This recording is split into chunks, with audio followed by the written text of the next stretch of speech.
I have to my immediate right the chairman of the People's National Congress Reform, who is at this time performing the duties of the leader of the PNCR, Ms. Volda and Lawrence. And to her right, Central Executive Party Committee member of the PNCR, retired Rear Admiral Gary Bess. Welcome. All right, so to read the party's prepared statement and to give you the party's position at this time, I would like to ask the chairman, Volda and Lawrence, to do so. Thank you, Ryan, and good morning to all of you attending this press conference this morning. Congress. The People's National Congress Reform wishes to inform its members and the Guyanese public, here and abroad, that the party's Central Executive Committee, at its most recent meeting held yesterday, Thursday, 16th September 2021, approved the recommendations for the holding of the party's 22nd Biennial Congress by the end of November 2021, but not later than 13th of December 2021.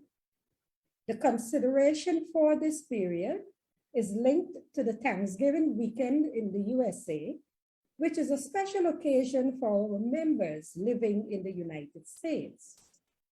The Congress will be for delegates only, decentralized, and hybrid. It will be conducted over one day at party Congress houses in the respective regions. COVID-19. The People's National Congress Reform, through its parliamentarians, has pointed out the deeply flawed management of the COVID-19 crisis in Guyana by the government and its resort to threats and coercion of citizens to take vaccines. While the PNCR supports WHO-approved vaccines and vaccination, the party wishes to make it clear that the taking or not taking of a vaccine is a natural law and human right of every citizen. Further, it is the government's responsibility to ensure that it manages the affairs of the nation by respecting the rights of citizens. The PNCR therefore calls on the government to immediately set up free PCR testing sites across Guyana so that the rights of citizens who wish not to take the vaccine are protected, as well as the rights of citizens who wish to take the vaccine. We also call on the government to recognize that COVID-19 vaccines will not prevent anyone from becoming infected, and its attention and additional resources must be directed towards reducing the infection rate across our country. Guyana-Venezuela border issue. The PNCR also notes with concern the recent utterances by the government of Venezuela in relation to the full and final settlement of our country's borders, and reiterates its firm support of the responses by our parliamentarians about our nation's territorial integrity. We therefore urge the government to take all measures to ensure that the citizens of this great country remain united on this critical issue. Extrajudicial killing of Orrin Boston. Finally, the PNCR notes with deep concern, since its initial statement condemning the horrific killing of Mr. Boston, recent media reports by the top brass in the Guyana police force seemingly suggesting that they had no knowledge why the police force SWAT team invaded Mr. Boston's residence in the wee hours of the morning. This is very disturbing to the PNCR, and to the people of Guyana. To think that it is unclear who gave instructions, if at all, to the Guyana Police Force's top law enforcement unit to conduct an operation against the unarmed Orin Boston, his wife and little daughter. Surely, such an order must come from the top brass. We therefore call on the Commissioner of Police to speedily investigate this matter in full and report to the nation on his findings and actions, if and where necessary, so that we, the citizens, can be assured that the constitutional responsibility for the Guyana Police Force's use of force against us remains in the hands of the Commissioner of Police, and the citizens can continue to repose confidence in the force. The leadership and members of the People's National Congress Reform take this opportunity to express our sincere condolences to the family and community of Dartmouth for their tragic loss. Thank you.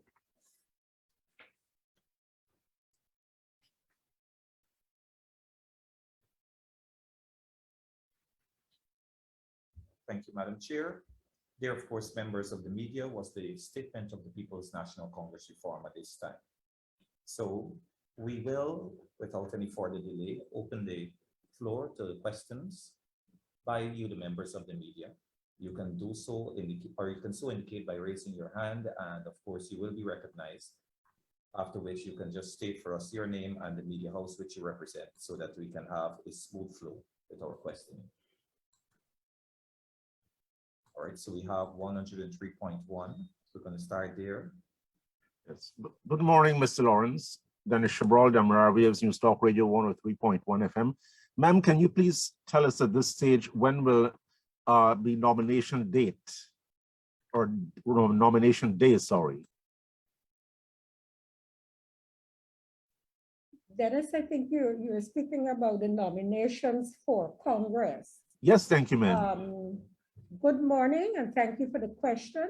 Let me just say that the next step is for the Central Executive Committee to put in place the Congress Committee, which will then have all of the administrative committees set up, and then those dates and all the other dates for the realization of our Congress in the specific time will be done.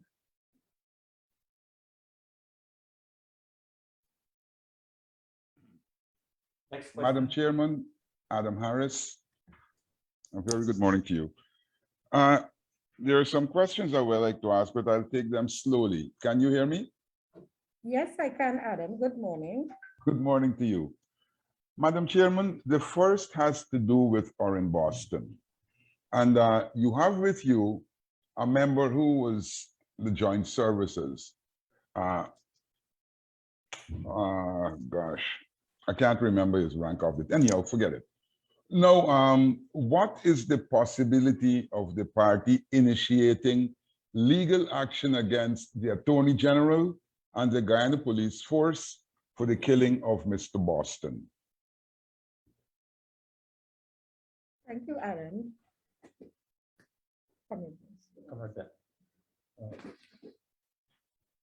Thank you for your question. I think at this stage, the parties, as you heard a statement, we are deeply concerned, and I think we ought to give the Guyana Police Force every opportunity to conduct its own investigation into this matter.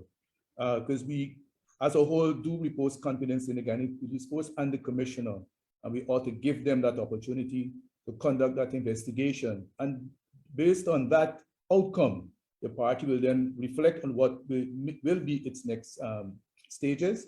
But at this point in time, I think we need to allow the Commissioner of Police to conduct that investigation. Thank you. But Rear Admiral, thank you for that. But are you preparing to go down that road? Yes, you allow them to conduct the investigation and all of that. But is the party mobilizing to provide whatever support is necessary to the Boston household in the event of legal action? Well, I would say in the event of any further action, the party is prepared and will continue to mobilize both its internal and external resources to ensure that justice is served, not only for Mr. Boston, but we have the Henry Boys and many others. So the party is committed to ensuring that justice is served across Guyana for wrongs that are done against Guyanese citizens. Thank you. Thank you, Mr. Harris. Are there any other questions at this time? Yes, thank you, Ms. Lawrence. Can I ask you, just to follow to my last question, first of all, when will the various committees be established that will lead up to nomination day for your party? And a separate question, will you be contesting? Thank you, Dennis. Dennis, at our next CC meeting, we propose to deal with setting up the Congress committee, which should be in another week time. And then that committee will carry out the mandate that is reposed in it by the leadership of the party. With regards to whether I intend to run, well, we will have to wait to see the nominations.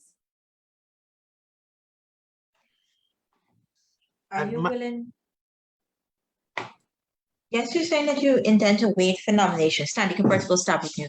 But are you willing, if nominated, to contest the position of leader? Well, based on the nominations, then I will give consideration. Thank you. Gordon Moseley, News Source. Good morning, Ms. Lawrence. A question for you with regards to the setting of the timeline by the Central Executive Committee. Could you say if that was a unanimous decision of the Central Executive Committee? And to retired Rear Admiral Mr. Best, could you say as head of the Joint Services and so the use of the SWAT to carry out specific operations in terms of threat level, what is your understanding as someone who was in it for a number of years, although from the military side, of the use of the SWAT, and when do you call the SWAT out? Thank you, Gordon. Good morning and belated birthday greetings. Gordon, the committee recommendations were adopted by the Central Executive yesterday, and part of the recommendations were the dates. But was that unanimous, the acceptance of the dates? I know there was a committee. Yes, okay. Yes, certainly, Gordon. Okay, thank you. And to your question about the use of the SWAT based on experience, well, the SWAT is the highest level of tactical force within the Ghana Police Force. And therefore, a SWAT is used to go after high-profile suspected criminals, and it is based on targeted intelligence.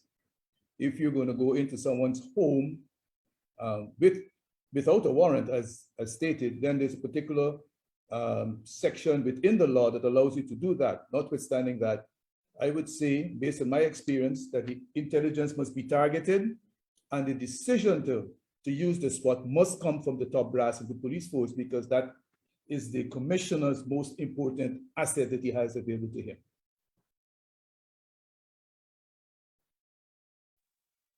Thanks a lot. Thank you. Do you have any more questions at this time, members of the media? Yes, I would like to know, Ms. Lawrence, what guarantees can you give that when the Congress is held, that it will be a foolproof mechanism to the extent that you will not have internet failures, to the extent that people will be able to participate adequately virtually, and also, importantly, what mechanisms will you be putting in place for your party to ensure that the balloting is free and fair at the various locations across the country, given the fact that it will not be at a centralized location?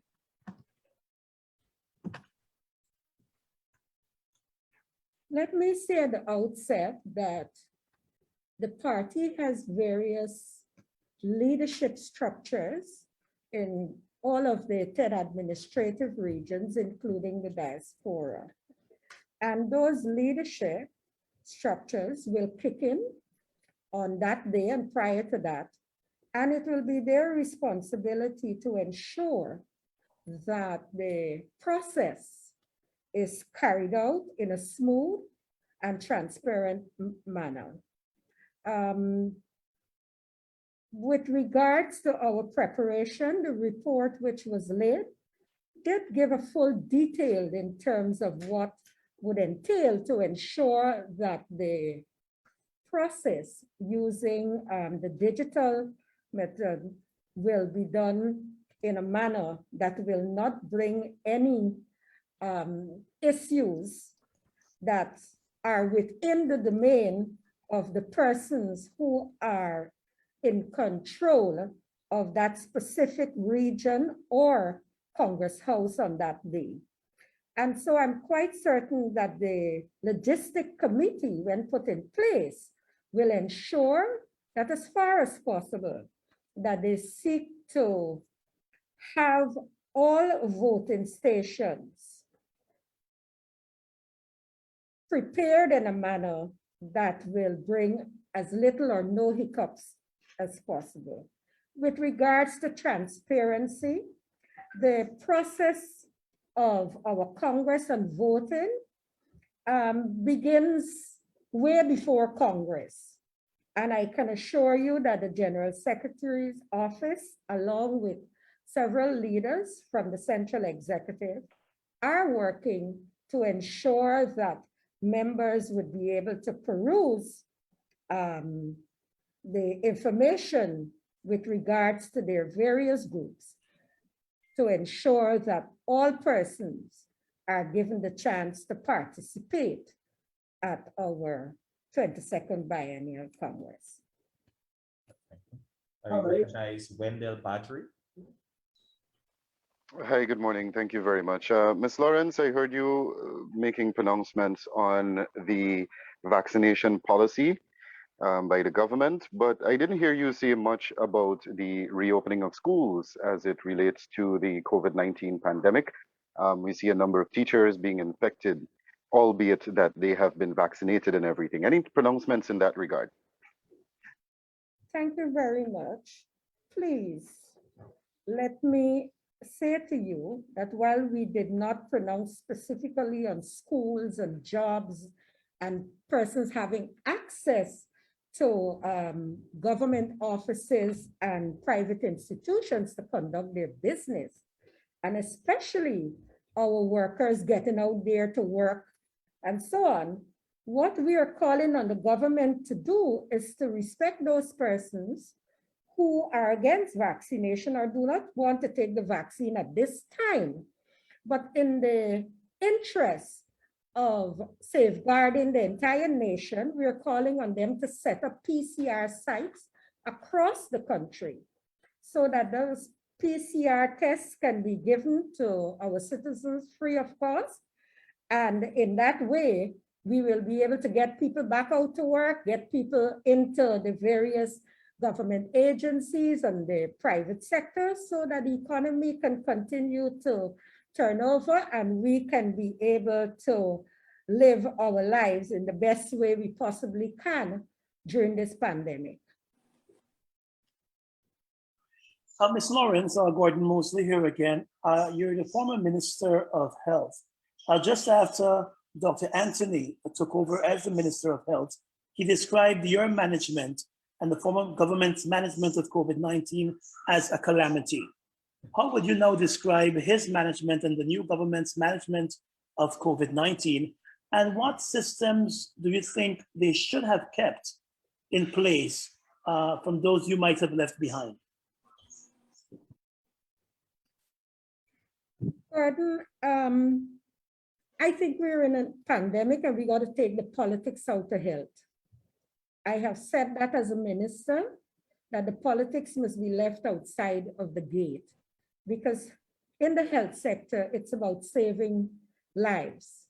And I think that is what should be the minister's main focus in trying to ensure that we reduce the infection across the board and to ensure that we save as many lives as we possibly can. I believe that there needs to be more monitoring of households. We have said before, and we continue to maintain, that we have households where when one family member is infected, other family members cannot find other places to go and isolate. So you still have the mingling with the infected persons and the uninfected persons, and we believe that that leads to a wider spread of the infection. Secondly, I believe that we need to ensure that we allow people to go to more sites and we provide the free PCR. We're at that stage where there are persons who will not take the vaccine for one reason or the other, whether it's medical or whether it's their own view, their human right to decide whether they want the vaccine or not want the vaccine. So while we promote and get over the hurdles with those persons who would like to take the vaccines, but they have questions, we have to ensure that we provide mechanisms so that those persons who are against taking the vaccines have access to PCR testing. And I think that is going to help us a lot. We have a lot of persons who are on home isolation, and I think that is something the minister needs to look into. Thank you, Gordon. Just a quick follow-up, Ms. Lawrence. Wendell Badgery here, Nightly News. Your party has on numerous occasions said that it is willing to work alongside the government to, to offer guidance on the COVID pandemic, the COVID situation. Has your party received any communique in any respect with regard to that? And then what is your position with regard to places of worship, those being recently affected by the guidelines that have been put out by the government? So let me begin with the places of worship. I believe that those persons in charge have the right to introduce any mechanism to protect their congregation. It's their right to choose whether to open or not to open. With regards to what was the other part of the question? Whether your party has received, No, not to my knowledge. We have not received any such. And please let me put on record that during my stint as the Minister of Health, I did extend an invitation to Dr. Frank Anthony to be a part of the ministry's task force.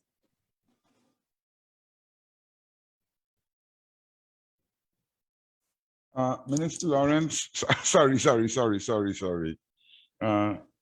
Ms. Lawrence, ever since August 2020, you tended to have a very low profile on the political scene. Was this deliberate or were you sidelined? I don't know about being sidelined, but just let me say that I had my own personal challenges to deal with, health-wise and other. And so I personally took that time off to address my concerns.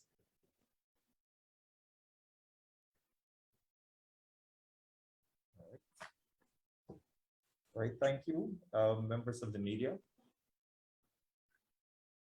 I have a small follow-up to Ms. Lawrence. All right, so we'll allow this question from Mr. Cheryl of News Talk Radio. Ms. Lawrence, would your health challenges determine whether or not you will accept nomination for leadership of the party? I can't say at this time. If elected, what will you do new? What new will you do?